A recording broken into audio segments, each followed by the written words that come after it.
हरे Krishna devotees. सभी का हार्दिक स्वागत है। आज कृष्ण कथा का 23वां दिन है और हम विशेष स्वागत करेंगे। हमारे बीच में आए हुए हैं बहुत ही वरिष्ठ भक्त हिज ग्रेस सार्वभौम प्रभु जी। तो सार्वभौम प्रभु जी के बारे में मैं एक छोटा सा इंट्रोडक्शन दूंगा। प्रभु जी का जन्म हुआ 1952 6 फरवरी को पुष्करना वैष्णव फैमिली में, वैष्णव ब्राह्मण फैमिली में प्रभु जी का जन्म हुआ। और जो कि राधा कृष्ण टेम्पल, जो उनके 8 जनरेशन तक मिठी में जो है उनके पास एक राधा कृष्ण टेम्पल पूजा करे करे आ रहे थे, जो कि राजस्थान का सिंध प्रोविंस में है, पाकिस्तान पाकिस्तान में।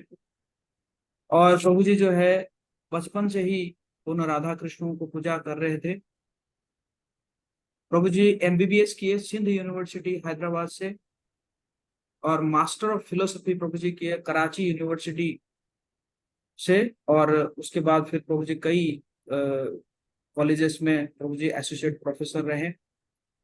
1981 में प्रभु जी जो है कृष्ण भक्तों के एसोसिएशन में आकर उन्होंने जो 1971 में उन्होंने मिले थे, और 1981 से प्रभु जी एक्टिव हुए।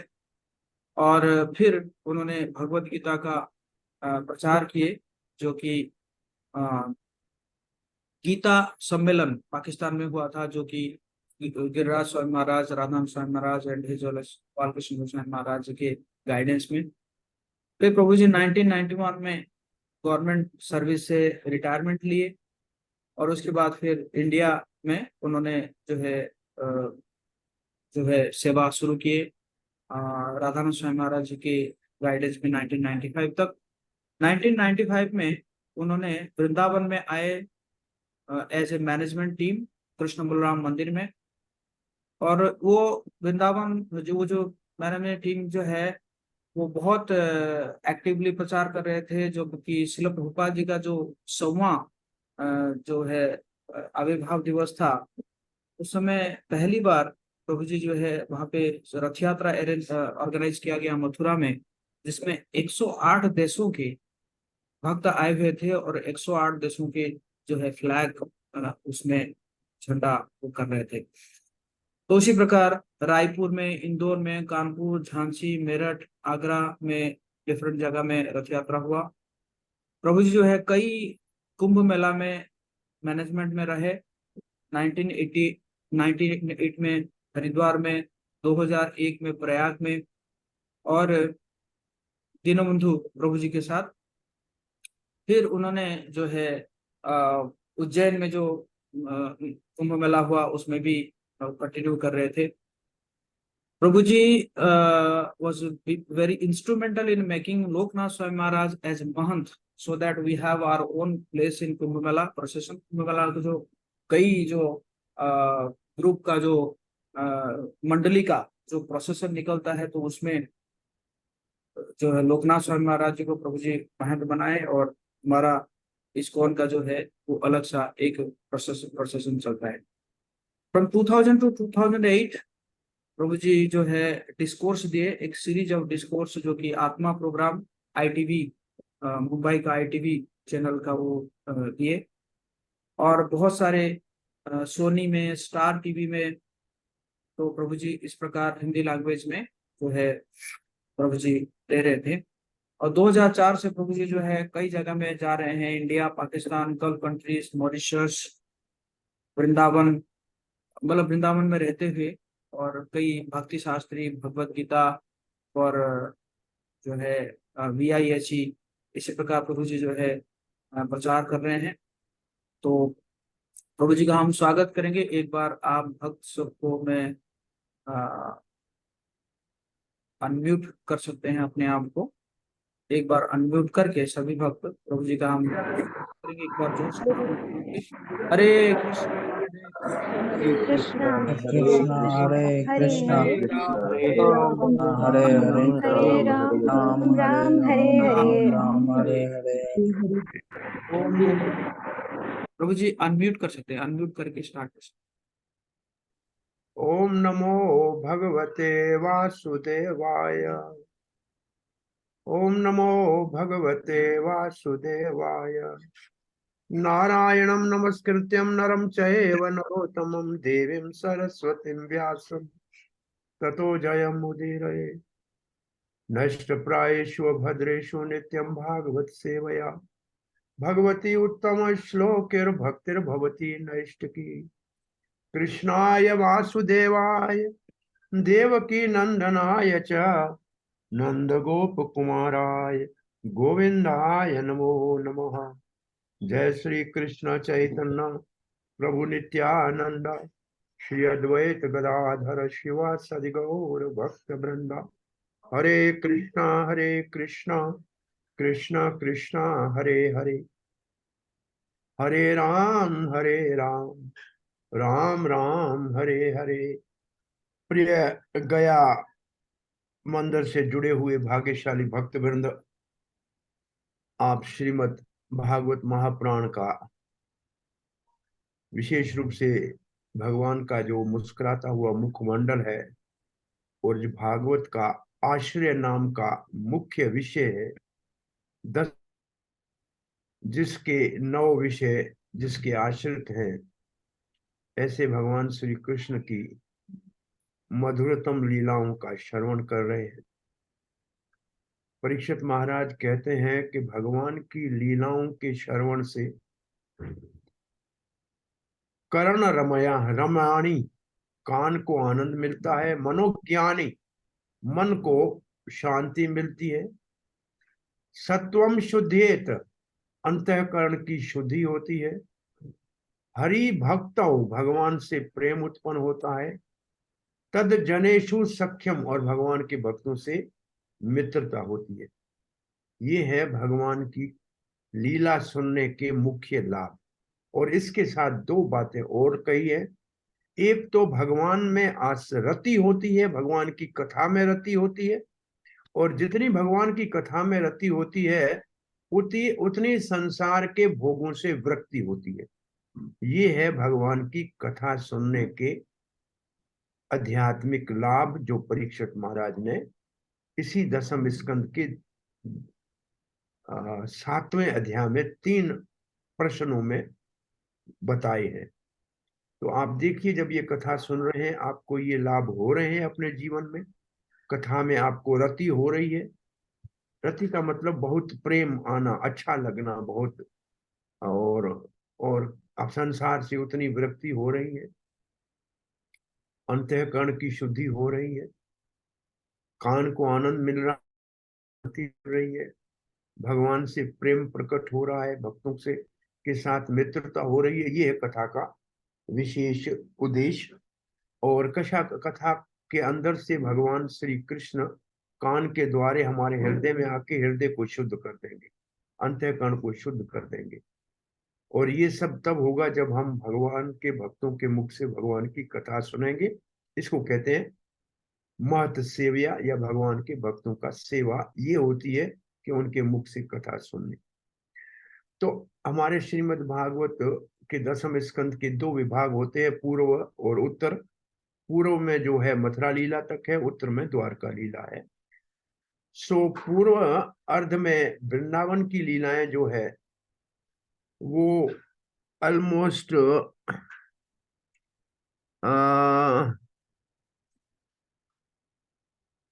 37 अध्याय तक है, 37 तक, केशी राक्षस को मारने तक। ये है वृंदावन की लीला।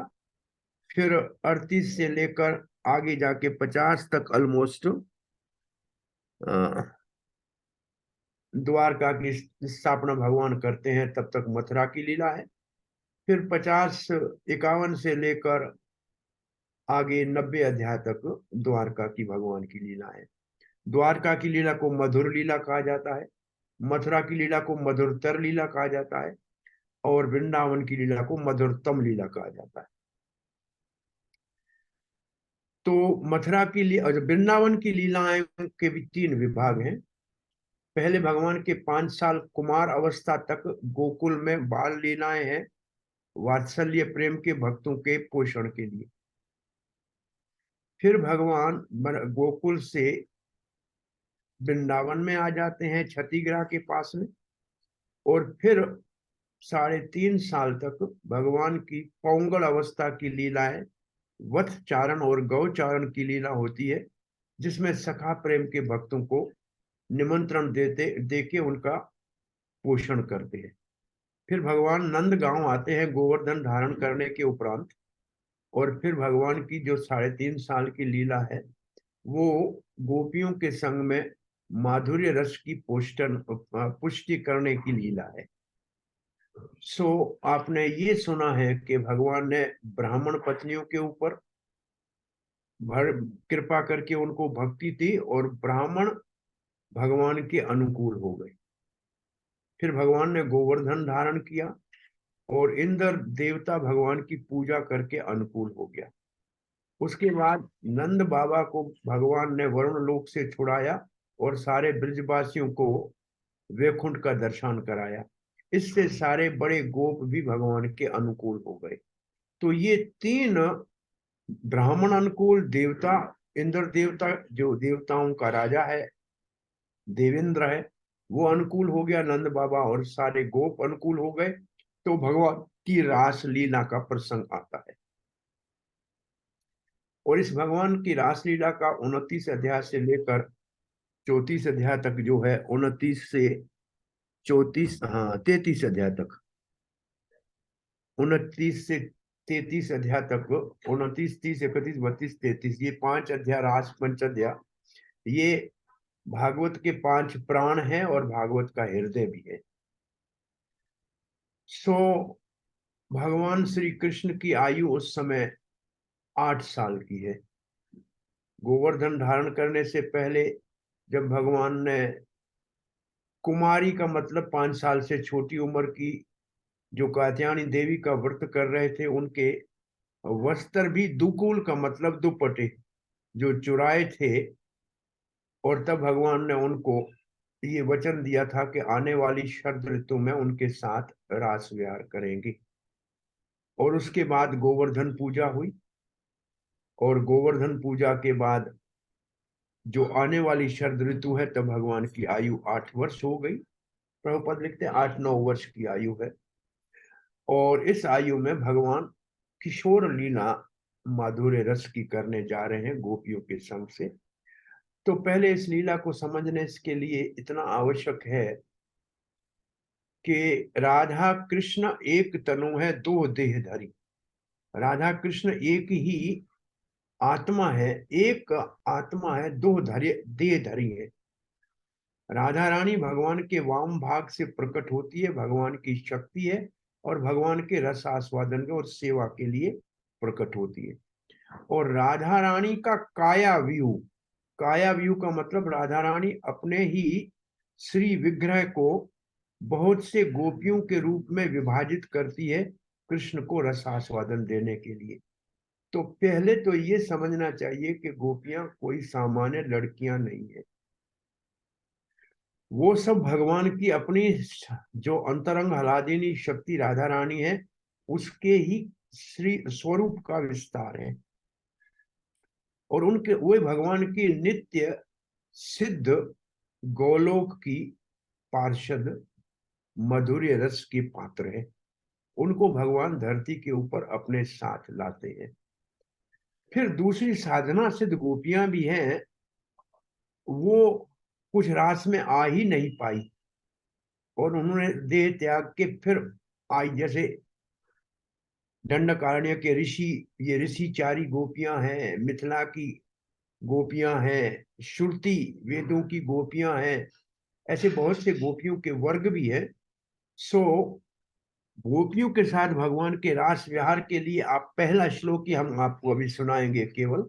श्री बादरायणीर उवाच, बादरायण का मतलब बद्रिक आश्रम में जहां बेर के पेड़ हैं उनसे घिरे हुए आश्रम जो व्यास देव का है, तो वे व्यास देव को कहते हैं बादरायण, और बादरायणीर का मतलब व्यास देव का पुत्र सुखदेव गोस्वामी।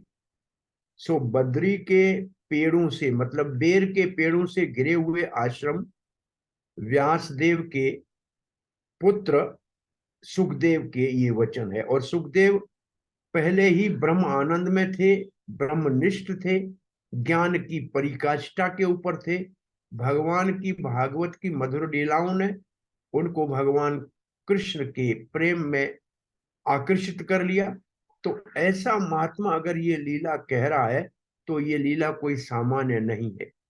और परीक्षित महाराज अगर ये लीला सुन रहा है, जो महाभागवत है, भगवान के प्रेम का पात्र है, जन्म से पहले भगवान का दर्शन किया है, जिसके लिए भागवत का अवतार लिया है हुआ है, जिसने काल के ऊपर विजय प्राप्त की थी, कलयुग ने उसका शरण लिया था, ऐसे महाराज के पास भी ऐसी कोई लड़के लड़कियों की बात सुनने के लिए समय नहीं होता है। तो ये भगवान की दिव्य लीला है। और ये लीला किसकी है, यहां सुखदेव एकदम हमको सावधान करते, भगवान अपी, ये लीला भगवान की है जो सर्वशक्तिमान है। आप देखें जब गोवर्धन धारण करते हैं वहां भी लिखा है भगवान। इसका अर्थ ये लीला किसी सामान्य व्यक्ति की नहीं है, ये भगवान जो षडगुण संपन्न सर्वशक्तिमान भगवान है, ये उसकी लीला है। अपीता रात्रि मतलब उस रात, भगवान होते हुए भी उस रात्रि को, कौन सी, शारद उत्फला मलिका, ये शरद पूर्णिमा की रात है, मलिका के पुष्प खिले हैं। वीक्षे, जब उसको भगवान ने देखा, रंतुम मनस चक्रे, भगवान के मन में गोपियों के साथ रास करने की कामना उत्पन्न हुई। योग मायाम उपाश्रितः, ये योग माया जो है ये राधा रानी का ही विस्तार है। तो इसका अर्थ है कि ये जो रासलीला है केवल राधा रानी की अनुमति से होती है, बिना राधा रानी की अनुमति से रासलीला नहीं होती। उसी का शरण लेके ये रासलीला की जाती है। तो ये श्लोक आप ठीक तरह से समझेंगे तो भगवान की ये लीला है। और इस लीला का मुख्य उद्देश्य है काम के ऊपर विजय प्राप्त करना। बहुत से देवता हैं जिनको भगवान ने अपनी लीला से विमोहित किया है। आपने ब्रह्मा विमोहन लीला भी सुनी, आपने गिरिराज धरण के समय इंद्र को भगवान ने परास्त किया, ये लीला भी सुनी। वरुण लोक में जाके भगवान उनसे पूजित हुए, ये लीला भी सुनी। और अब चतुर्मुखी ब्रह्मा वेदज्ञ भी मोहित हो सकता है, तो अब कामदेव को भगवान इस लीला से पराजित करते हैं। मैं इस लीला का और वर्णन करूं उससे पहले मेरी इच्छा है कि आपको इस लीला का श्रुति फल सुना दूं कि ये लीला सुनने वाले को लाभ क्या होता है। ये देखिए, ये श्रुति फल है, ये 34वें अध्याय का अंतिम श्लोक है। विक्रीतम ब्रज वधोभिरिदं च विष्णु, विक्रीतम, विक्रीतम का क्रीड़ा मतलब खेल करना, ये विशेष भगवान का एक खेल है, एक रांद है, एक स्पोर्ट है, वृज वधु भी। अब वधु जो शब्द होता है तो वास्तव में वो पत्नी के लिए होता है। और जब ब्रह्मा जी ने सब ग्वाल बाल चुराए थे तो उस वक्त भगवान श्री कृष्ण ही ग्वाल बाल बने हुए थे। और उसी साल सांडल्य ऋषि के ये घोषणा करने के ऊपर कि जो अपनी कुमारी कन्याओं का विवाह गोपों के साथ करेंगी वो सदा सुहागन रहेंगी। सारी ब्रज की कुमारियों का विवाह उस वक्त जिन गोप बालकों से हुआ वो भगवान श्री कृष्ण ही थे, क्योंकि असली गोप तो ब्रह्मा जी ने चुरा लिए थे। तो ये सारे गोपियां जो है व्रज वधू भी ही, ये वृंदावन की, प्रभुपाद ने लिखा है, प्रभुपाद का तो नहीं, प्रभुपाद के शिष्यों ने लिखा है, वृंदावन की नवयुवती गोपियां। इदम च विष्णु, उनकी लीला, ये उनके साथ कौन खेल कर रहा है, उनके साथ ये जो है क्रीड़ा कौन कर रहा है, विष्णु। विष्णु शब्द का अर्थ है जो वसती सर्वत्र, जो सब जगह बसता है। इसका मतलब हर गोपी के साथ एक कृष्ण था। इस यहाँ विष्णु का अर्थ 4 हाथ वाला विष्णु नहीं है, यहाँ विष्णु का अर्थ है कृष्ण। क्यों विष्णु का अर्थ कृष्ण है? इसलिए कि वो हर गोपी के बीच में एक कृष्ण था। इतने सारे कृष्ण अपने आप को इतने रूपों में भगवान ने विभाजित किया था। श्रद्धावंतो श्रद्धान्वितो, जिसको श्रद्धा से विश्वास के साथ, अनुशृण्याद, अनुशृण्याद का मतलब परंपरागत किसी भगवान के प्रमाणिक परंपरागत गुरुजनों के मुख से, वैष्णव के मुख से सुनेगा। अनु का मतलब अनुगामी बनकर, वो किसी परंपरा का। अथ वर्ण्याद, या उसका वर्णन करेगा, किसी दूसरे को सुनाएगा। यह जो भी भक्तिम पराम भगवती प्रतिलभ्य, उसको भगवान की पराभक्ति प्राप्त होगी। ये पराभक्ति प्राप्त होती है ब्रह्मभूत स्तर के बाद। ब्रह्मभूता प्रसन्नात्मान सोचती न कांक्षति, सम सर्वेषु भूतेषु मद भक्तिम लभते पराम। जो पहले ही प्रकृति के 3 गुणों से परे है, ब्रह्मभूत के स्तर के ऊपर है, जो आनंद चिन्मय रस को, भगवान की ये लीला सारी आनंद चिन्मय रस है, और जो ऐसे दिव्य स्तर पे होगा वही इस लीला का आनंद ले सकेगा और भगवान की पराभक्ति को प्राप्त करते, उसको प्राप्त होगी। परिलभ्य कामम हृदय रोगम, और जो हृदय में काम का रोग है, जो इस संसार के बंधन का कारण है, बेड़ी है, आशव एकदम अभिनवती, नाश हो जाएगा। अचरेण, देर नहीं लगेगी। धीरा, और वो व्यक्ति धीर हो जाएगा, और जो धीर होते हैं वही भगवान की सेवा में लग सकते हैं। धीरज तत्र न मोहयति, धीरजवान मोहित नहीं होते हैं संसार के दुख सुख में, वो सदा ही भगवान की सेवा में। ये है रास लीला के श्रवण का फल। अब रास लीला को शुरू करें उससे पहले ऐसे कहते हैं कि जब भगवान श्री कृष्ण शरद पूर्णिमा की रात्रि को जमुना जी के तट पे बंसी बट के अपने अधरों के ऊपर बांसुरी को धारण किया, उस समय कामदेव वहां 6 ऋतुओं के पुष्पों के साथ 5 पुष्पों के बाण लेकर सब काम को उत्तेजित करने वाले वातावरण को तैयार करके सामने खड़ा हो गया। तो भगवान ने पूछा कि कौन हो, क्यों आए हो? बोला मैं कामदेव हूं, मैं आपसे युद्ध करने आया। भगवान ने कहा बच्चू जाओ, तुम क्या मुझसे युद्ध करोगे? बोला नहीं, मैंने तो भगवान शंकर को भी परास्त कर दिया था। वो दूसरी बात है कि उन्होंने मेरे शरीर को भस्म कर दिया। मैं तो अकाम हूं, मैं तो अभी मेरे पास शरीर नहीं है, इसलिए मुझे कहते हैं अनंग। अनंग कामदेव का नाम है क्योंकि उसके अंग नहीं है।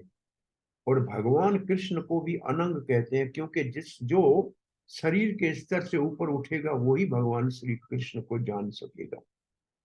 तो भगवान ने कहा ठीक है, आप मेरे ऊपर बाण पूछा भगवान ने कौन सा युद्ध करोगे, किले में युद्ध करोगे, फोर्ट वाला, या मैदान का युद्ध करोगे? तो कामदेव ने कहा कि क्या क्या हो, ये किसको किले का युद्ध कहते हैं? मैं समाधि में बैठता हूँ, श्री कृष्ण ने कहा, और आप मुझे विचलित करके दिखाओ। बोला ये युद्ध तो मैंने शंकर को पहले ही जीत चुका हूँ।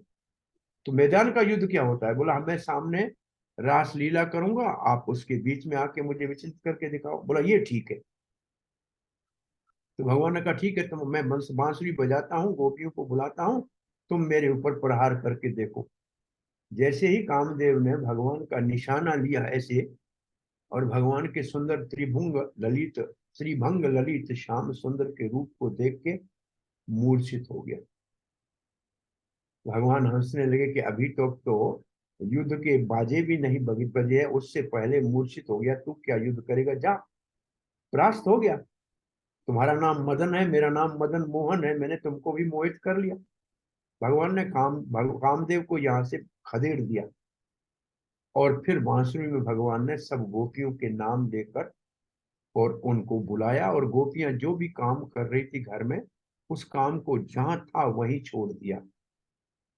कोई भूसा बेल को खाने के लिए बना रही थी और सौसर के लिए थाली में भोजन डाल रही थी।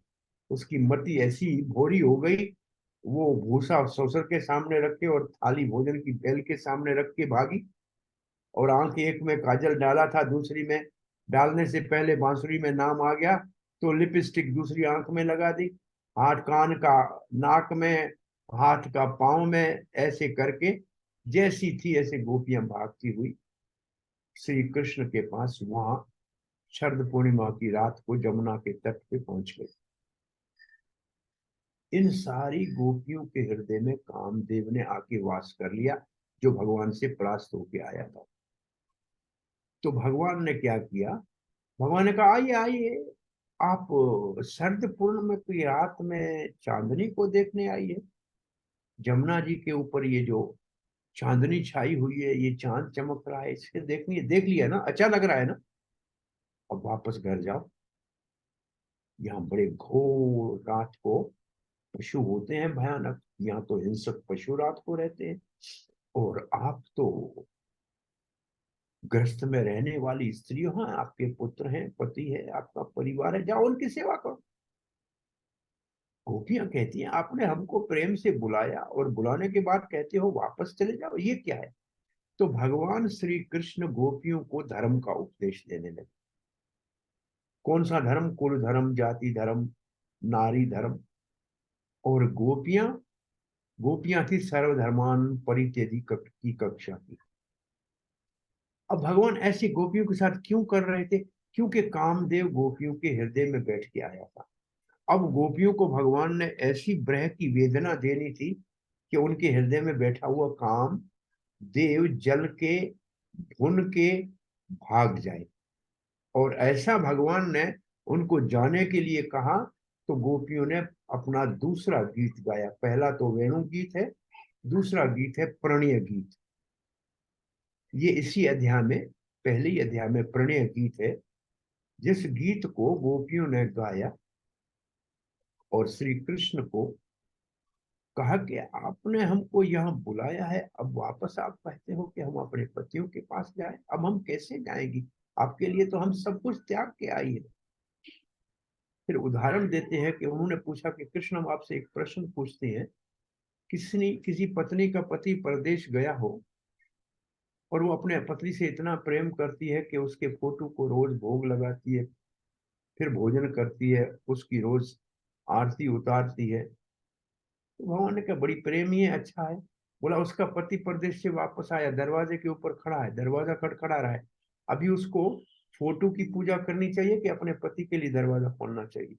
भगवान ने कहा ये तो सीधी बात है, पति को बुलाना चाहिए। बोला यही तो हम कह रही है कृष्ण, वो जो हमारे संसार के नाम के पति हैं वो तो फोटो थे, अब आप स्वयं आके दरवाजा खटखटा रहे हैं बांसुरी बजाकर। अब बताइए कि आपको अंदर लेके आपकी सेवा करें कि अब वापस फोटोओं को पूजने के जाए। भगवान गोपियों के प्रणय, प्रणय प्रेम का पांचवा स्तर है। और ऐसे भागवत में, ऐसे चैतन्य चरित्र में लिखा है, राधा है कृष्णेर प्रणय विकार। राधा रानी जब भगवान का पांचवें स्तर का प्रेम होता है, प्रणय का अर्थ होता है प्रेमी और प्रेम करने वाले में कोई अंतर नहीं रहता है, दोनों बराबर के हो जाते हैं। उस समय भगवान श्री कृष्ण के अपने ही दिव्य विग्रह से राधा रानी का प्रकट हुआ। राधा है कृष्णेर प्रणय विकार अलादीनी शक्ति। तो ये प्रणय गीत जो गाया है गोपियों ने, इससे गोपियां भगवान श्री कृष्ण को प्रसन्न कर पाई। और भगवान ने फिर दूसरे अध्याय में गोपियों के साथ रास क्रीड़ा की और नृत्य किया। दो गोपियों के बीच में एक कृष्ण बन गए। ये भगवान का जो है विलास का विग्रह है। इस विग्रह के अंदर सब एक जैसे दिखते हैं, सबका हाव भाव एक जैसा है, रंग रूप एक जैसा है। एक ही कृष्ण अनेक कृष्ण हो गए, जितनी गोपियों थे दो गोपियों के बीच में एक कृष्ण। और जो स्वयं भगवान श्री कृष्ण थे वो राधा रानी के संग में थे। बाकी भगवान के विस्तार जो कृष्ण थे अन्य गोपियों के बीच में थे। नृत्य हो रहा था, गान हो रहा था, आकाश के ऊपर से देवता पुष्प वृष्टि कर रहे थे। हर एक गोपी के मन में थोड़ा सा अहम भाव आ गया कि कृष्ण मेरे ही संग नाच रहा। और भगवान श्री कृष्ण को ये अहम भाव जो भक्तों के अंदर जो ये अहंकार है, ये भगवान को सुकृत नहीं है। तो गोपियों के बीच से भगवान अदृश्य हो गए। भगवान वहां से अदृश्य होके कहीं गए नहीं, वहीं थे, लेकिन दिखाई नहीं दे रहे थे। अब तो गोपियां बड़ी विचलित हो गई। भगवान ने उनके हृदय में पुनः विरह को उत्पन्न कर दिया। पहले विरह को उत्पन्न किया था, कामदेव हृदय में था। दोबारा विरह को उत्पन्न इसलिए किया कि गोपियों को अहंकार हो गया था कि हमारा ही कृष्ण हमारे साथ है। और फिर उस समय क्यों भगवान ने ऐसा किया? क्योंकि ये पंचायती राज थी, जिसमें सब पक्ष की गोपियां आई हुई थी। वाम पक्ष की राधा रानी की सखियां थी, और जो है चंद्रावली के पक्ष की, जो भगवान श्री कृष्ण को, अपने आप को कृष्ण की सर्वस्व मानती है, वो उसके पक्ष की गोपियां थी। ये दोनों अलग अलग पक्ष की गोपियां हैं, लेफ्टिस्ट और राइटिस्ट। वाम भाग की राधा रानी का पक्ष है और चंद्रावली का पक्ष है। इन दोनों के बीच में दो और पक्ष है, एक चंद्रावली के पक्ष के सहायक हैं और दूसरे राधा रानी के पक्ष के सहायक है। पांचवा ग्रुप है जो तटस्थ है, किसी के पक्ष में। ये सारी गोपियां इस रास में थी, इसलिए राधा रानी को इस रास में अच्छा नहीं लगा कि श्री कृष्ण सबके साथ कर रहे, ये तो हमारे हैं। ये भाव जो है कि कृष्ण मेरे है, ये है राधा रानी के पक्ष का भाव। तो एक राधा रानी कृष्ण को लेकर रास से अदृश्य हो गई। सारी गोपियां आपस में मिलकर वन के अंदर, जंगल में, जो वृंदावन के वन है, उनमें श्री कृष्ण को ढूंढती हैं। और जब ढूंढती हैं तो आगे देखती हैं कि दो चरणों के निशान है। ओ, ये किसी एक गोपी के साथ कृष्ण चला गया है। और फिर देखती हैं कि किसी पेड़ के पास, जहां ऊपर फूल लगे हैं, एक पांव रेत में बहुत धंसे हुए हैं, दूसरे पांव नहीं दिख रहे हैं। इसका अर्थ कंधे के ऊपर चढ़ा के कोई पुष्प तोड़ा है। तो इनके गोपियों के हृदय में एक दृष्टि से, जिस गोपी के साथ कृष्ण गए हैं उसके प्रति हृदय में ईर्ष्या आएगी। तो राधा रानी की तो ये सारी गोपियां काया व्यू है, राधा रानी का अपना ही विस्तार है। तो जो राधा रानी के मन में आता है वो गोपियों के मन में आता है, और जो गोपियां सोचती है वो राधा रानी के हृदय में आता है। तो राधा रानी ने देखा कि सारी गोपियां बड़ी विचलित हैं, परेशान हैं, कृष्ण को ढूंढ रही है, उनको इतना सताना नहीं चाहिए, मेरी अपने काया का व्यू है। तो राधा रानी ने कृष्ण को कहा, मुझसे चला नहीं जा रहा, अब मैं थक गई हूं, ले चलना है तो कंधे के ऊपर उठा लो। तो भगवान नीचे बैठे और राधा रानी ऊपर पांव रख के कंधे पे चढ़ने का प्रयास किया। तब तक राधा रानी से भी भगवान अदृश्य हो गए। अब राधा रानी यहाँ विलाप करने लगी, हे कृष्ण कहाँ गए? और तब तक गोपियां आके पहुंच गई।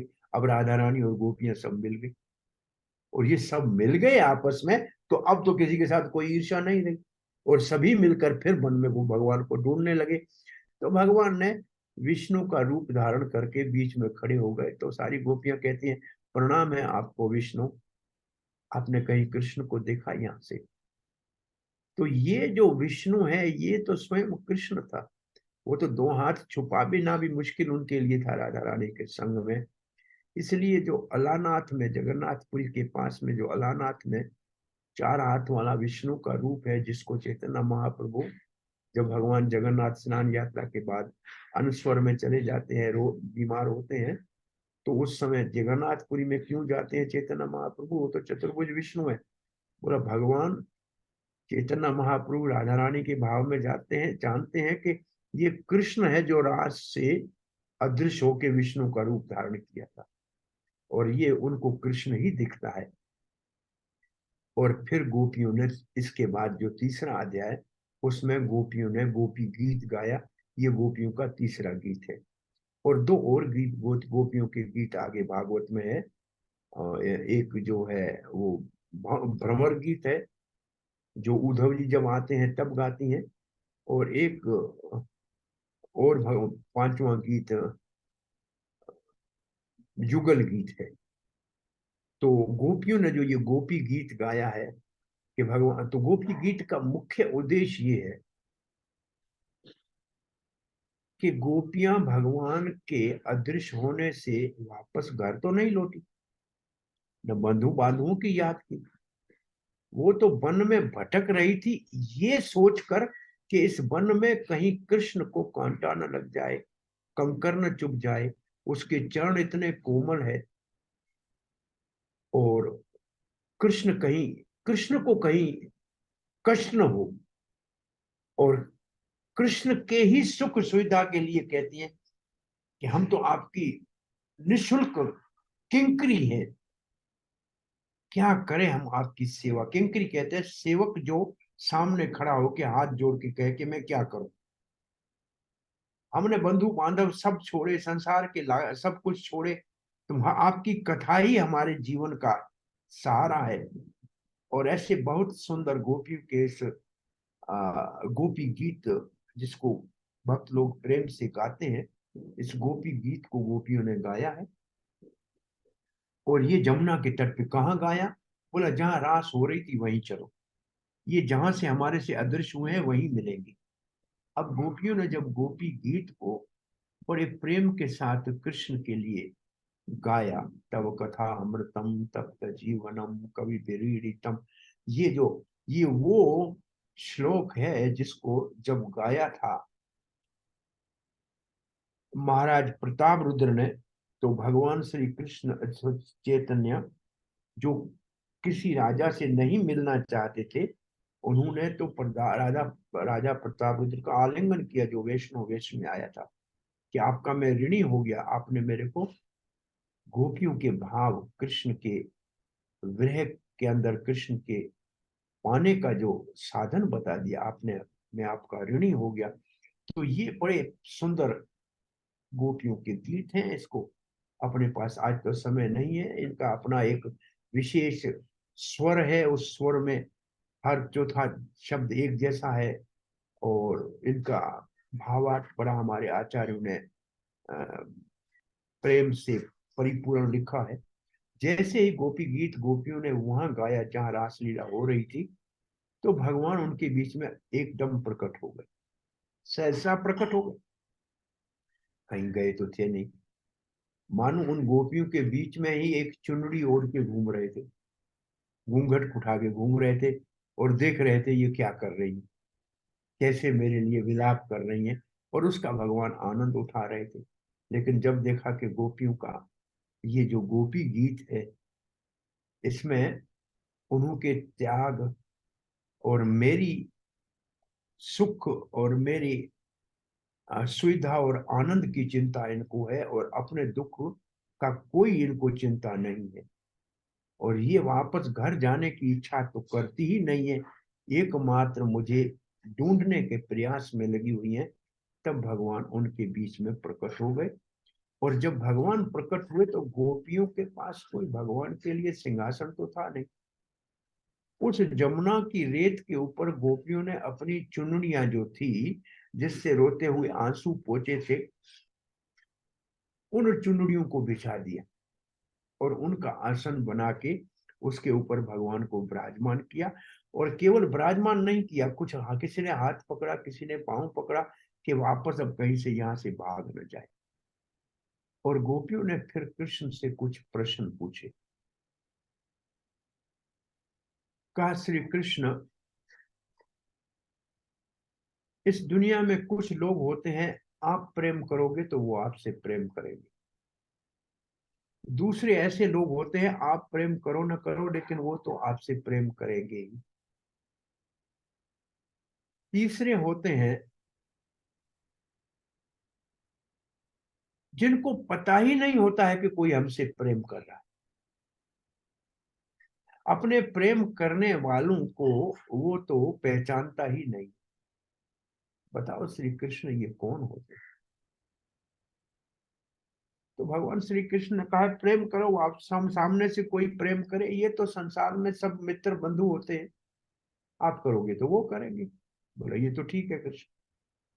बोला आप प्रेम करो ना करो, आपसे तो प्रेम करते ही रहेंगे। बोला ये तो माता पिता होते हैं, बच्चे प्रेम करें ना करें, घर छोड़ के चले जाएं, माता पिता का प्रेम तो कम होता नहीं, वो तो महान प्रेम करने वाले होते हैं। बोला ये भी ठीक है।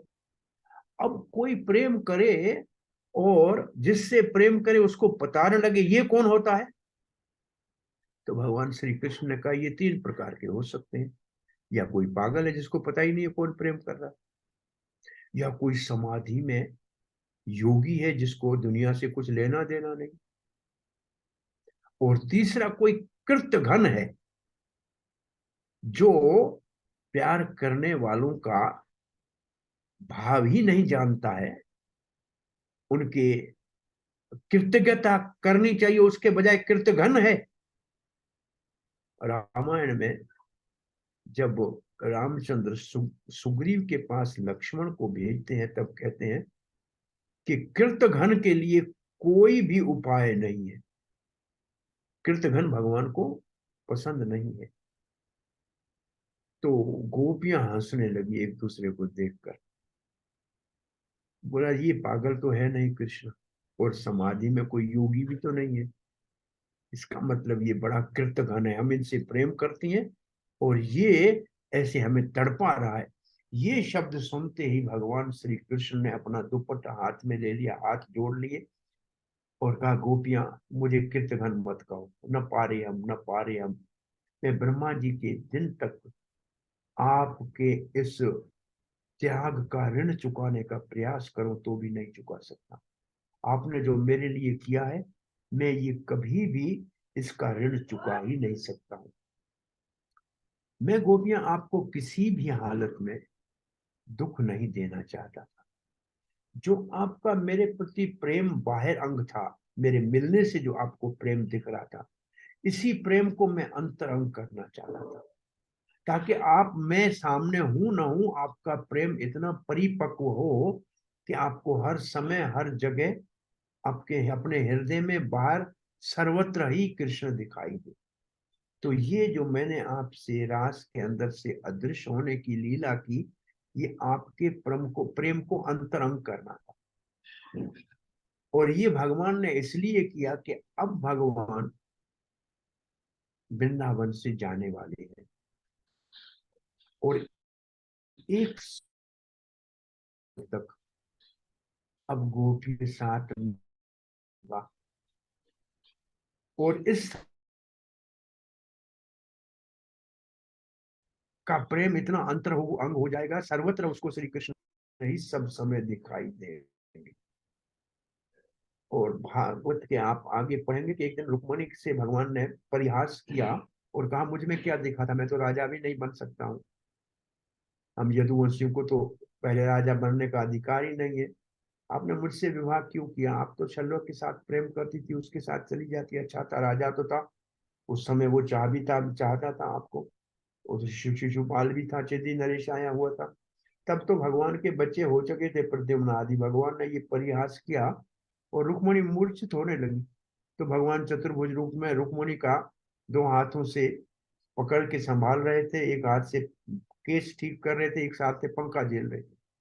और रुक्मणी सचेत हो गई तो भगवान ने कहा गृहस्थी में विनोद करते हैं, इसमें आपको बड़ी मूर्छित होने की क्या आवश्यकता है? तो वहां लिखा है कि केवल वाणी का वियोग रुक्मणी को दिया तो मूर्छित हो गई, वचन से वियोग दिया।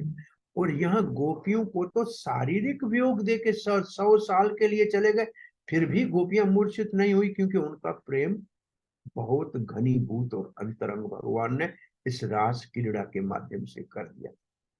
और फिर भगवान को गोपियों ने, जब भगवान ने क्षमा याचना मांगी कि मैं आपका ऋणी हूं, मैं आपका ये ऋण उतार नहीं सकता, और फिर एक ब्रह्मा जी की रात्रि के समय तक, ब्रह्मा जी की एक रात्रि 71 बार 4 युग बदलते हैं, इतनी बड़ी होती।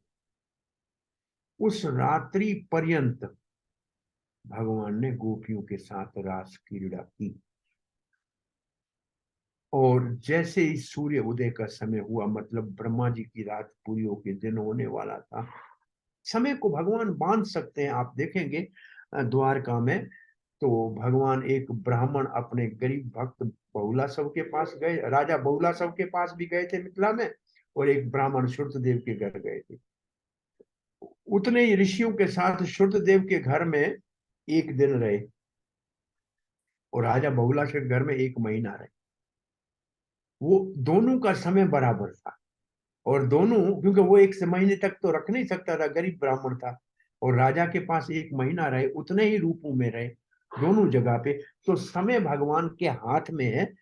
तो यहां ब्रह्मा जी की रात तक जब रहा, और फिर ऐसे भी लिखा है कि सब जो ब्रज के गोप गण थे, पति थे इन गोपियों के, वो ये उनको अनुभव हो रहा था कि हमारी पत्नियां हमारे घर में सोई हुई है। उनमें से किसी को भी ये संदेह नहीं हुआ कि हमारी पत्नियां कहीं बाहर गई हुई है। ऐसा भी एक श्लोक इसके अंदर आता है।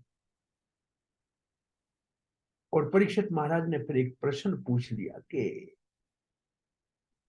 दूसरे किसी की पत्नी के साथ ऐसे रास विहार करना, नृत्य करना, चुंबन आदि करना, ये शिष्टाचार तो नहीं है। तो सुखदेव महाराज को थोड़ा सा रोष आ गया। कहा भगवान की लीला में ऐसा संदेह करना उचित नहीं है। और कहा कि विष कालकूट को शंकर पी सकता है, क्योंकि उसका उसमें वो सामर्थ्य है, और कोई पिएगा तो नाश हो जाएगा, मर जाएगा। भगवान ये लीला कर सकते हैं रास विहार में, और कोई ऐसा कुकर्म करेगा तो बहुत बड़ा घृणित काम माना जाएगा, नरक में जाएगा और संसार में लज्जित होना पड़ेगा। परंतु ये भगवान का जो परकीय भाव है, ये वृंदावन का परकीय भाव, ये भगवान और गोपियों के प्रेम को और परिकाष्ठा के ऊपर परिपुष्ट करता है। इसलिए इसके विषय में ऐसा सोचना ही अपराध है। और तब ये श्रुति फल इसका लिखा है। ये सुखदेव गोस्वामी से ये ब्रह्मरात्र उपावृते वासुदेव अनुमोदिता अनिच्छन्तो ययु गोपय स्वग्रहान भगवत प्रिया। ब्रह्मा की रात तक उन्होंने रासलीला की। वासुदेव अनुमोदित, भगवान श्री कृष्ण ने उनका अनुमोदन किया। अनिच्छन, तो वो नहीं चाहती थी। ययु गोपह, गोप है वो अपने घर में गई। स्वग्राम, अपने घरों में गई।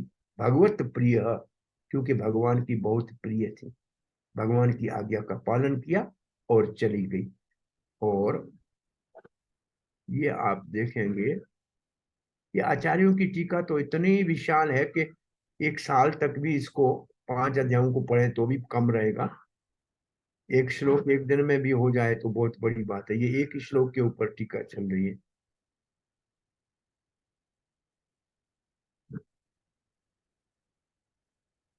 अब देखिए ये लिखा है, ना ना सूयान, ना सूयान, ना मतलब नहीं, सूयान मतलब ईर्ष्या करना। सूयते, सूयते माने किसी के अंदर दोष देखना। ना सोयाम खलो कृष्णाय, कृष्ण के अंदर कोई भी दोष नहीं देखा। किसने? मोहिता तस्य माया, भगवान की योग माया से मोहित हो गया। कौन? मन्य माना स्व पार्श्व स्थान, उन्होंने ये मान लिया कि हमारी पत्नियां हमारे पास ही है। स्वान स्वान दारान, अपनी अपनी पत्नियां। ब्रजाओ कसाम, ब्रजवासियों ने, ब्रज के जो गोपगण थे भगवान की माया से मोहित। देखो वह एक बात है, कौन सी माया मोहित करेगी? ब्रज के अंदर योग योग माया ही सबको मोहित करती है। वहां माँ माया का अधिकारी नहीं है, वहां माँ माया का प्रवेश ही नहीं। तो त्रिगुणी माया ने नहीं, भगवान की लीला शक्ति और योग माया ने ऐसा किया कि सब गोपों ने समझा कृष्ण के प्रति तो उनको कोई ईर्ष्या हुई ही नहीं। हमारी तो पत्नियां हमारे अपने घर में, हमारे ही पास में, ये तो सोई हुई है। और ये आप देखेंगे अनुग्राय भक्तानां मानुषम देहमास्थितः भजते तादृशा क्रीड़ा यह श्रुत्वा तत्परो भवेत्। भगवान ये जो एक मानव जैसी लीला कर रहे थे, ये तो भक्तों के ऊपर कृपा करने के अनुग्रह, एक भगवान के भक्तों के ऊपर अनुग्रह किया। ये ऐसी लीलाएं भगवान ने क्यों की कि जो इनकी ओर आसक्त हो जाए सुनने के लिए, वो भगवान में श्रुत्वा तत्परो भवेत। तत्परो भवेत का मतलब है अपने जीवन का लक्ष्य भगवान को बना ले, भगवान को ही सर्वस्व अपना मान ले। तो ये लीला का ये भाव है। और आगे अगर आप देखेंगे,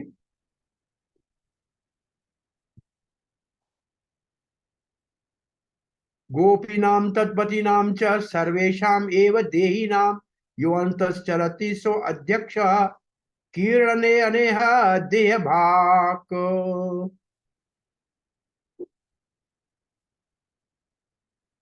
जो परमात्मा के रूप में गोपियों के हृदय में भी और गोपों के हृदय में भी रहता है, जो सबके हृदय में रहता है, उसकी ये लीला है। ये किसकी लीला है? गोपी नाम तत्पति नाम, गोपियों के और उसकी पतियों के हृदय में और सबके च सर्वेशम, जो सबके हृदय में, एव देही नाम, जिन्होंने देही धारण किया है, यो अंतश्चरति, सबके हृदय में परमात्मा के रूप में जो रहते हैं, अध्यक्ष, जो स्वामी है। अध्यक्ष का मतलब है जिसकी, प्रेसिडेंट जिसको कहते हैं, जिसकी आंखों के नीचे सब कुछ होता है। इसका मतलब भगवान के निर्देश में हो रहा है। किरणे अनेह, क्रीड़ा, क्रीड़ा का मतलब ये लीला, खेल। अनेह देह भाक, यह मतलब इस जगत में देह, भगवान अपने अपने स्वरूप में इसे अपने स्वरूप से ऐसे लीला की। इसका अर्थ कि भगवान जो परमात्मा के रूप में अंदर बाहर है, सबके अंदर है, जो जानते हैं कि ये लीला जो सबका साक्षी है, उसने ये लीला की। ये लीला कोई संसारी नहीं है।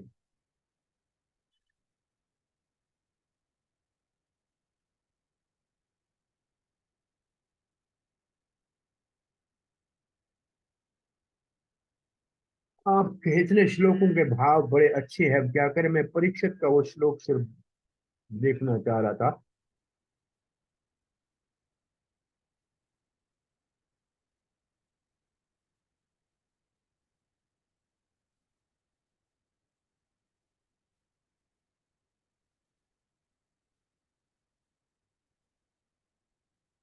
आ, इस रास लीला के 5 अध्यायों के बाद 3 असुरों का भगवान वध करेंगे। और एक है उनमें से वृषभासुर, जो बैल के रूप में आएगा। एक वैमासुर है, जो बालकों को चुरा के गुफा में छुपाएगा। और एक केशी है, जो घोड़े के रूप में आएगा। ये तो 3 असुरों का वध करेंगे रासलीला के बाद। और उसके उपरांत भगवान मथुरा चले जाएंगे। इन 3 असुरों का वध करने के पीछे भगवान का उद्देश्य है, ये जो मेरे ब्रज के भक्त मुझसे राग आत्मिक प्रेम करते हैं, इनका प्रेम धर्म से ऊपर है। धर्म प्रतीक है बेल का, जिस वृषभासुर का भगवान ने वध किया। इसका अर्थ, धर्म के नाम में मेरे इस प्रेमी भक्तों को कोई विचलित नहीं कर सकेगा। व्योमासुर है योग का प्रतीक, जो सबको छुपा रहा था। ये मेरे भक्त योगियों के द्वारा भी, योगी इनसे बहुत छोटे स्तर पे है, तो परमात्मा का ध्यान करते, ये तो मुझे स्वयं श्री भगवान कृष्ण से प्रेम करने वाले हैं। तो योगी कोई इनको कभी विचलित न कर सके। और केशरी वेद का प्रतीक है, जो वेदों को चुरा के गया था। न वेद के नाम में, न धर्म के नाम में, न योग के नाम में भक्तों को कोई विचलित कर सके। इसलिए भगवान ने इन 3 असुरों का वध किया। फिर अक्रूर के साथ वो वृंदावन से मथुरा चले गए। अब ये एक शब्द लिखा है, ईश्वराणाम वच सत्यम, भगवान की शिक्षाओं को सत्य मान के पालन करना चाहिए। तथैव आचरितम क्वचित, भगवान के आचरण का नकल नहीं करना चाहिए। तेषाम यत स्ववचो युक्तम बुद्धिमान तत् समाचरित, भगवान की आज्ञा का पालन करना चाहिए बुद्धिमान को, न कि भगवान जैसे करते हैं ऐसे करने की मूर्खता करनी चाहिए। नहीं तो मायावाद हो जाएगा।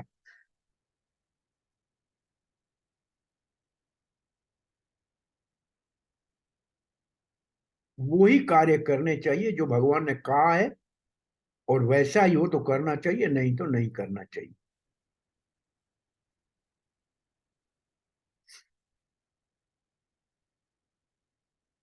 ये उत्तर है परीक्षित के प्रश्न का।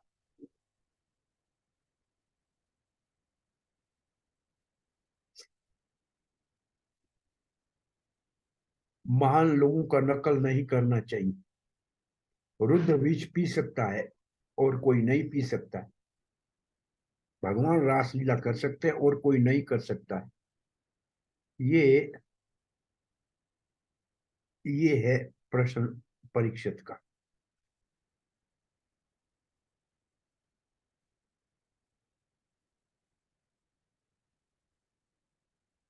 हरे कृष्णा कृष्ण कृष्ण हरे हरे, हरे राम राम राम हरे हरे।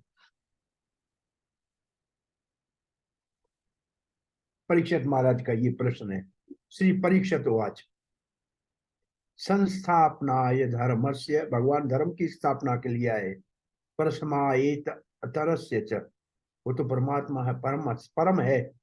अवतीर्णो ही भगवान, भगवान ने अवतार लिया है। अंशेन जगत ईश्वर, ये जगत भगवान का एक अंश है, उसका ये स्वामी है। सकथम धर्म सेतु नाम, वो स्वयं धर्म का सेतु है। वक्ता कर्ता भी रक्षित, और वो धर्म का रक्षक भी है। प्रतिपाम आचरेद ब्राह्मण पर दारा भी मर्शनम, उसने दूसरे की पत्नियों के साथ ये लीला कैसे की। ये परीक्षित महाराज का प्रश्न है कि भगवान तो आए धर्म की स्थापना के लिए, तो वो ऐसा कार्य क्यों करेंगे जो धर्म जैसा नहीं लगता है। 9 बज गए हैं मेरे ख्याल में। आपत कामो यदुपति, भगवान श्री कृष्ण की तो वो तो आपत काम थे, आत्मा राम थे, उसको कोई संसार की इच्छा तो थी नहीं। कृतवान वही जुगस्पितम, उन्होंने जो काम किया ये कोई, जुगस्पितम को वैसे कहते हैं जनरली निंदनीय कार्य था। किम अभिप्राय एतन, क्या भगवान का अभिप्राय था हमें पता नहीं है। न संक्षम छिंदी सो व्रत, हमारा ये संशय है। आप कृपा करके आपका अच्छा व्रत रखने वाले, इसका मतलब आप तो धर्म का नियम पालन करने वाले हैं, इसका हमको उत्तर दीजिए। तो इसके उत्तर में सुखदेव गोस्वामी कहते हैं, धर्म व्यक्ति कर्मो दृष्टा ईश्वराणाम च साहसम तेजयाम न दोष्यात वह ने सर्वभुजो यथा। धर्म व्यक्ति कर्म, अगर धर्म को उल्टा भी चले, व्यक्ति कर्म का मतलब उल्टा चलने वाला, लगे कि धर्म का भगवान जो है वो खंडन भी कर रहे हैं। दृष्टा, देखिए कोई ईश्वर नाम, ईश्वर अगर ऐसे कर रहा है, साहसम, ईश्वर नाम भगवान जो सर्वशक्तिशाल है, कैसे कर रहा है, साहस, भाई भगवान का साहस है, कर सकता है, समर्थ है। तेजस्साम, वो बड़ा तेजस्वी है, उसका जो आध्यात्मिक तेज है वो, उसके अंदर कोई दोष नहीं है। न दोष याद, उसमें दोष नहीं देखना चाहिए। फिर उदाहरण देते हैं, वह नीय सर्व भुज यथा, जैसे आग सबको जला देती है क्योंकि शक्तिशाली है, उसमें कौड़ा कचरा कुछ भी डालो जल जाता है। ऐसे भगवान सर्वशक्तिमान है, उसके अंदर कोई दोष नहीं होता है। वो आग के समय सब दोषों को जला के पवित्र करने वाले हैं। इसलिए ये श्लोक कह के और ये श्लोक कहा, नए तत् समाचरेत जातु मनसा अपि है अनीश्वर, अनीश्वर, कभी मन से भी भगवान के विषय में ऐसा सोचना नहीं चाहिए। विनश्यते आचरण मूढ़यात्, वो मूर्ख नाश हो जाएगा जल्दी। यथा रुद्रो अवधीजम विषम, रुद्र जो है विष पान कर सकता है, सामान्य कोई पिएगा तो मर जाएगा। ये सुखदेव महाराज मूर्खों को सावधान कर रहे हैं कि भगवान के विषय में ऐसा मत सोचना। उसका कोई नकल करेगा तो फिर निश्चित रूप से वो नाश हो जाएगा। तो ये इस रासलीला का सार है। अब आपका कोई प्रश्न है, समय तो हो गया है, कोई प्रश्न है तो पूछ सकते हैं, नहीं तो यहाँ इस कथा को विराम देते हैं। हरे कृष्ण प्रभु जी, धन्यवाद प्रणाम। हरे कृष्ण। हाँ, बहुत ही एनलाइटनिंग डिस्कशन था। मेरा प्रश्न है कि जैसे जब चैतन्य महाप्रभु श्रीवास आंगन में जो कीर्तन करते थे अपने संगियों के साथ, तो उसको भी जो है रासलीला के साथ कंपेयर किया गया है। और दूसरा भी कई बार मैं सुना हूँ, जैसे भक्त लोग बुक डिस्ट्रीब्यूशन करते हैं, और कभी कभी पप्पा जी ऐसे बुक डिस्ट्रीब्यूशन को भी कहते थे दिस इज ऑल्सो रासलीला। तो कैसे इसको हम जो है करेंगे, रिकॉन्साइल करेंगे? पहले तो ये है कि भगवान गोपियों का ऋण उतारने के लिए चैतन्य महाप्रभु के रूप में आए, क्योंकि गोपियों का ऋण उतारने के लिए और कोई साधन नहीं था भगवान के पास। तो गोपियों ने भगवान के लिए सब कुछ छोड़ा, तो सब कुछ छोड़कर घर परिवार, नवयुवक 24 साल में सबको, माता को पत्नी को छोड़ के चैतन्य महाप्रभु गली गली में गोविंद के गुण गाए, कृष्ण कृष्ण कहा। तो ये तो रासलीला का फल तो मिला हम कलयुग वासियों को चैतन्य महाप्रभु के अवतार के रूप में। और चैतन्य महाप्रभु का श्रीवास आंगन में भगवत नाम का कीर्तन करना, तो ये जो है, वैसे रास लीला का अर्थ है रस लीला, रस लेना। रस लेना का मतलब है रस बनता है जब हमारा स्थायी भाव होता है कोई भगवान से, कोई भी भाव हो, चाहे दास्य हो या सखा हो या वात्सल्य हो या माधुर्य हो, उसमें रस तब बनता है जब उसमें अनुभाव हो, विभाव हो, सात्विक भाव हो और संचारी भाव हो। ये 5 भाव जब इकट्ठे बनते हैं तब रस बनता है। तो माना जो कीर्तन कर रहे थे भगवान के सारे भक्त, ये तो वास्तव में भगवान श्री कृष्ण चैतन्य महाप्रभु के पार्षद थे, जो उनके साथ लीला कर रहे थे, जो उस कीर्तन में भाग ले रहे थे, वो तो भगवान के कृष्ण लीला के पार्षद थे जो गौर लीला में आए थे। तो उनमें से संभवतः कुछ मंजरियां थी और कुछ और भी गोपगण थे, तो कोई सखा भाव के भी थे। तो यो रस जो बन रहा था उनके अपने भाव के अनुरूप बन रहा था। सखा रस भी रस है, वो भी रास लीला है। दास रस भी रस है। तो जब हम पुस्तक वितरण करते हैं तो ये सेवा करते हैं गुरु की और भगवान की, तो इसमें भी हमको रस आने लगे अगर, तो ये रासलीला है। रासलीला का मतलब ये नहीं है कि लड़कियों के साथ रासलीला करना, इसका मतलब हमारा जो भगवान से संबंध है उसमें हमको रस आने लगे। और रस आने के लिए पहले स्थायी भाव हमारा पक्का होना चाहिए, फिर 4 और भाव जब उससे मिलते हैं तब रस प्रकट होता है, और उसी को रस कहते हैं। और रास भी रस लीला है, रास रस है, ये माधुर्य रस की परिपुष्टि है। अन्य रस भी ऐसे रास लीला ही कहलाएंगे। तो अनुभाव, उद्दीपन, आलंबन उसमें आता है। उद्दीपन, आप मानो कोई कीर्तन देखते हैं, उसके अंदर आपको मन करता है अभी जाके कीर्तन करूं, भगवान का कीर्तन हो रहा है, और उधर जाओ तो आपके जो नृत्य करने का मन कर रहे हैं, ये वॉलंटरी हो गया। फिर इनवॉलंटरी अनुभाव, ये फिर सात्विक भाव हो, आंखों में आंसू आ जाए, तो ये आपका जो है रस बन गया कीर्तन में। तो ये सारा रस की पुष्टि को ही रास कहते हैं। थैंक यू प्रभु जी, वंडरफुली आंसर्ड। हरे कृष्ण। रमाकांत मुरारी प्रभु।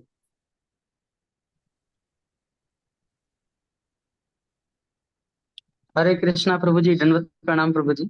हरे कृष्णा।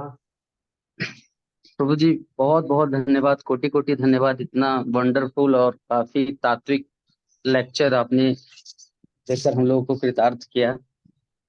हमारा एक छोटा सा प्रश्न है प्रभु जी, कि जैसे हम अक्सर सुनते हैं लेक्चर में, प्रवचन आदि में महाराज जी और वरिष्ठ भक्तों के द्वारा, कि हमारे जीवन का अंतिम लक्ष्य यही है कि हम भगवान के प्रति जो कृष्ण प्रेम है उसको प्राप्त करके एक रसिक भक्त के समक्ष हम लोग स्थित हों और उनके कथा गान में, उनके नाम में पूरी तरह से निमग्न होकर अपने जीवन को हम कृतार्थ मतलब सार्थक करें। तो हमारे जो लेक्चर में, प्रवचन में जो रसिक जो शब्द आता है, इस रसिक शब्द का एक मतलब क्या कहने का मतलब है कि रसिक शब्द का जो एक मीनिंग लेते हैं, अर्थ अपने जीवन में लेते हैं, वो किस प्रकार से समझना चाहिए? जैसे रसिक भक्त हम अगर कहते हैं तो ये भागवत के पहले अध्याय के दूसरे मंगलाचरण के श्लोक में रसिका भाव का शब्द है। भागवत को मुंह बार बार सुनो रसिको, इसका मतलब भागवत सुनने में जिसको रस आता हो, जिसके हृदय में भाव का उदय हुआ हो, वो भागवत के वास्तविक लीलाओं का, कल हम भगवान के शक्टासुर लीला का वर्णन कर रहे थे, उसमें प्रभुपाद ने लिखा है कि उस असुर को मारने से भगवान आनंद ले रहे थे, क्योंकि भगवान आनंद, चिन्मय आनंद रस में आनंद ले रहे थे। और इस लीला को जो सुनने में आनंद लेते हैं वो भी आनंद चिन्मय रस के स्तर के ऊपर है, इसका मतलब वो भी रसिक है। तो रसिक की परिभाषा है भगवान की कथा में रस लेने वाला। एक उदाहरण पूछा था एक महाराज ने कि जी आपके पास कोई बर्तन में 100 छिद्र है, मटके में, सामने यस पानी का नदी बह रही है, तालाब है, हम चाहते हैं कि ये मटका भरा हुआ हो, आपको क्या करोगे? भर के बाहर निकालोगे तो पानी सब बह जाएगा, तो क्या करना चाहिए? हमें मटका भरा हुआ देखना चाहिए। तो इसका तो उत्तर, हाँ बोलिए। हमें मटके को लेके जाना पड़ेगा, नदी में डुबा के छोड़ना पड़ेगा, तो तभी वो भरा दिखेगा। बस या फिर मटके को केवल नदी में छोड़ने से ही भरा हो रहेगा। तो जी, ऐसे जो भगवान की कथा में सदा ही डूबे रहते हैं उनको रसिक कहते हरि बोल। हैं। जब हमारे अंदर तो बहुत छिद्र है, दोष है, परंतु कथा में पड़े रहेंगे तो भरे रहेंगे, इसको कहते हैं रसिक। हरि हरि, ये रसिक की परिभाषा है। अद्भुत प्रभु जी। कथा में रस आना चाहिए। ये यस प्रभु जी। और दूसरा एक और प्रश्न पूछ सकते हैं प्रभु जी? बोलिए, टाइम मुझे जाना है, डॉक्टर के पास भी जाना है, बोलिए। ठीक है प्रभु जी, तो अन्य भक्त लोग अगर चाहें तो पूछ सकते हैं, कोई हैंड रेज कर सकते हैं। प्रभु जी को आप निकलना भी। आप पूछ लीजिए। अच्छा मैं प्रभु जी, तो हम जब भक्ति में आते हैं, तो जब भक्ति में आने के बाद हमें नया नया फ्लेवर मिलता है, भौतिक संसार से आने के बाद इस आध्यात्मिक संसार के टच में आते हैं तो बहुत अच्छा लगता है भक्ति करना, सब कुछ। फिर समय के साथ रहते रहते थोड़े, जैसे प्रवचन में हम सुनते हैं, पढ़ते हैं कि वैष्णव अपराध जब होने लगता है तो हमारा नाम में रुचि घटने लगता है, नाम जप आदि में जो भी भक्ति योग के अंग हैं उसमें रुचि घटने लगता है। तो फिर हम वैष्णव अपराध को कॉन्शियसली अगर कम करने का प्रयास करते हैं, उसमें भी कई सारे हडल्स आते हैं। तो इसको हम कैसे मतलब अपने माइंड को, अपने इंटेलिजेंस को कैसे हम कन्विंस करें? और जैसा कि आप जैसे वरिष्ठ भक्त लोग पूरा जीवन अपने न्यौछावर कर चुके हैं प्रचार कार्य को लेकर, पूरे रसिक भक्त के समान कथा में डूबे रहते हैं, तो इसी प्रकार से हमें भी लगता है कि एक उच्च कोटि के वैष्णव संत के समान हम भी कथा में डूबकर जीवन भर अपने जीवन को सार्थक करें इसी प्रकार से। लेकिन वो डिटर्मिनेशन बना नहीं रहता प्रभु जी। आदो श्रद्धा से लेकर आसक्ति तक बहुत सारे 7 स्तर है, 8 स्तर है। यस प्राय भक्त लोग अनर्थ निवृत्ति में ही बहुत समय लगाते हैं और वास्तव में कहा जाए तो अभी तक आदो श्रद्धा का ही स्टेज है हमारा। हम्म, इसलिए पहले पहले जब आते हैं इसको विश्वनाथ चक्रवर्ती कहते हैं घन तरला। घन तरल। ये घन तरला है। कभी कभी तो बड़ा आनंद आता है कथा में, कभी बिल्कुल कोई इच्छा नहीं है जब करने की, कथा में जाने की। ये हमारा स्तर अभी तक अनर्थ का स्तर है। ये अनर्थ में एक अनर्थ है।